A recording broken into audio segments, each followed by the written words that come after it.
Il est 15 h, bonjour à tous et bienvenue donc dans cette nouvelle édition. Voici les principaux titres. Le ministère de l'Éducation nationale, en collaboration avec la TICA, a inauguré des serres agricoles pédagogiques au lycée technique de Dikil. Et au Zimbabwe, Robert Mugabe est premier président du Zimbabwe après l'indépendance du pays, décédé donc à l'âge de 95 ans. Merci à vous de nous rejoindre. Inauguration des serres agricoles pédagogiques au lycée technique de Dikil. Et c'est le ministre de l'Éducation nationale de la formation professionnelle, Moustapha Mohamed Mahamoud, qui a procédé donc hier à l'inauguration d'un espace de formation pour la production horticole. Le projet, réalisé avec le concours de l'agence turque de coopération, la TICA, constitue, selon le ministre de l'Éducation nationale, un levier essentiel pour la croissance de l'économie des régions, un moyen de modernisation des champs de compétences des individus. Outre l'ambassadeur de la Turquie et le représentant de la TICA et donc du préfet de la région de Dikil, Mohamed Chero, le président du conseil régional, Abdelrahman Younis, le secrétaire général et le directeur de l'enseignement technique, Abdelkader Mohamed, ainsi que des conseillers techniques ont pris part à la cérémonie qui s'est déroulée dans l'enceinte du lycée technique de Dikil.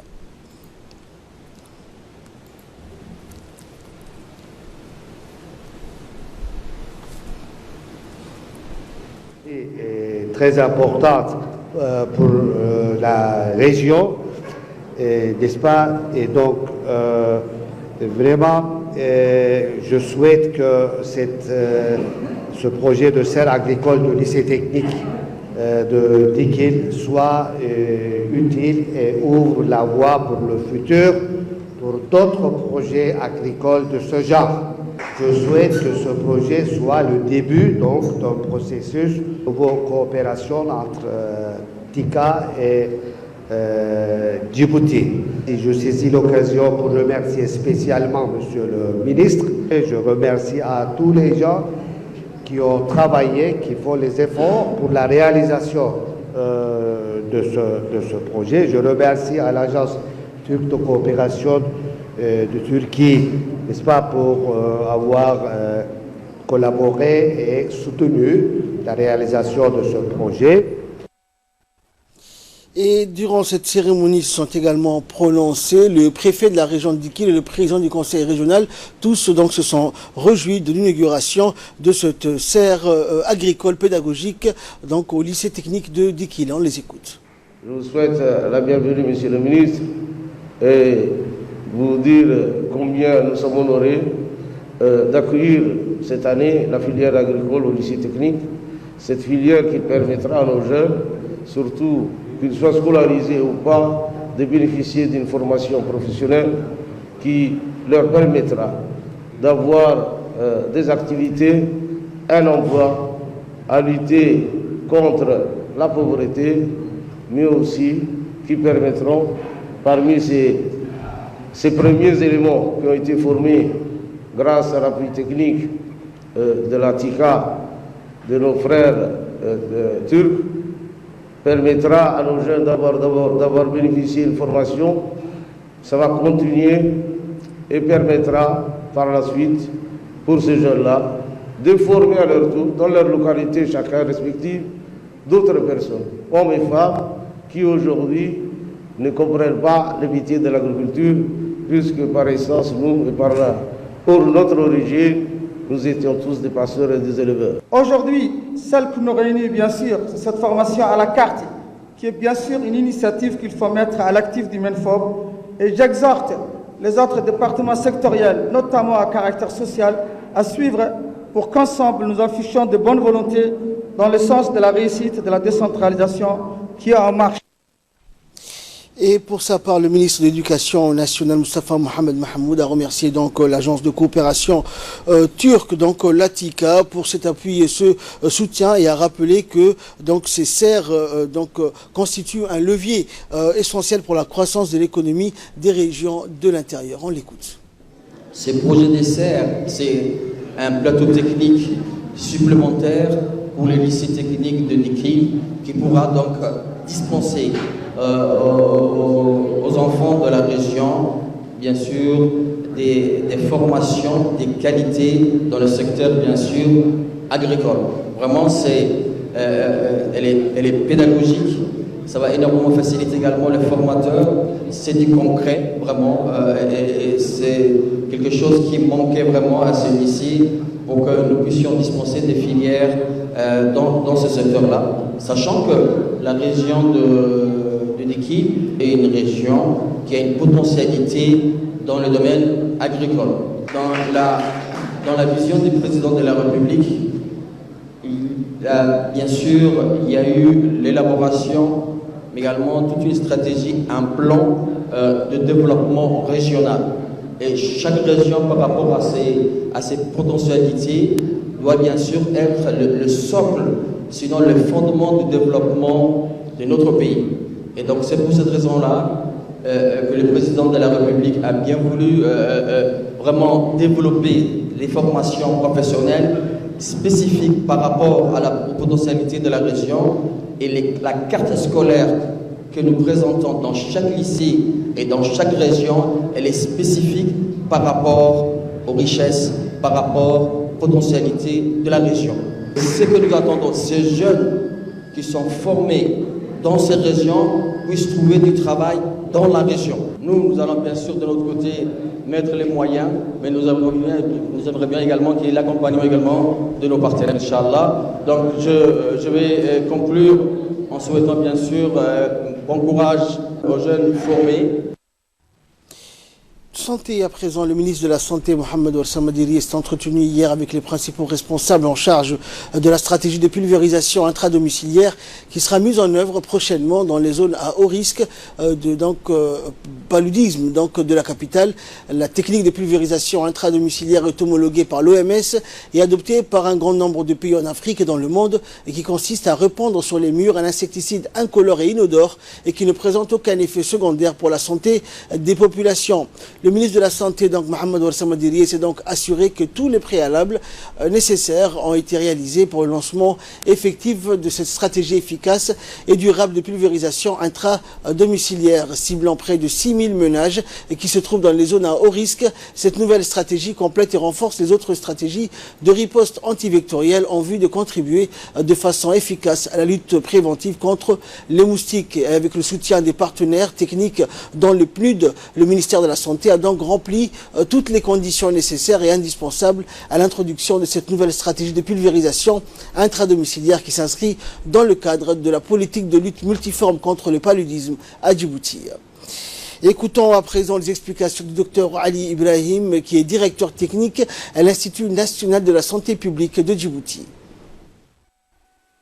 C'est une nouvelle stratégie qui est mise en place par le ministère de la Santé. C'est pour vraiment réduire la densité de vecteurs de transmission et par là aller vers l'élimination totale du paludisme. Donc, toutes les étapes ont été examinées. Et donc, toutes les équipes ils sont formées. Les produits aussi ont été sélectionnés. C'est un nouveau produit qui est lancé par la firme japonaise. C'est un produit inodore, incolore. Donc, c'est un produit qui a démontré dans plusieurs pays son efficacité biologique et qui a été aussi sélectionné par l'OMS, l'Organisation mondiale de la santé.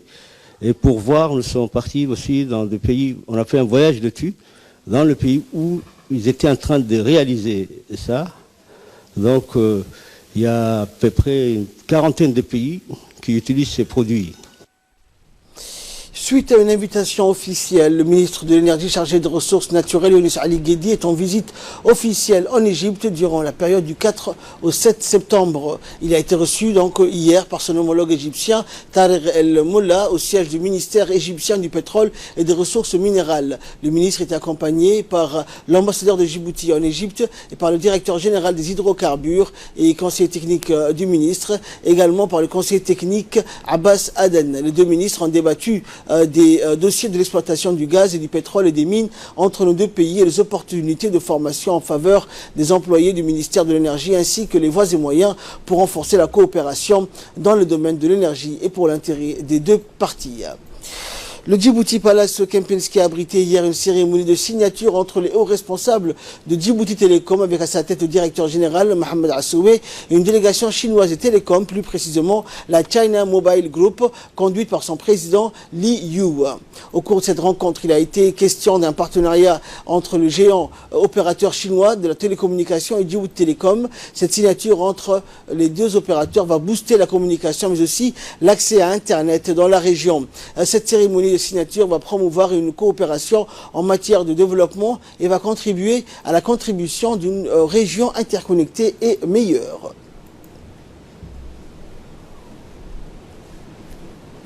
Et dans son allocution, le directeur général de Djibouti Telecom, Mohamed Assoué, a mis en exergue que cette signature de partenariat s'inscrit et renforce une fois de plus les relations entre les deux pays. On l'écoute.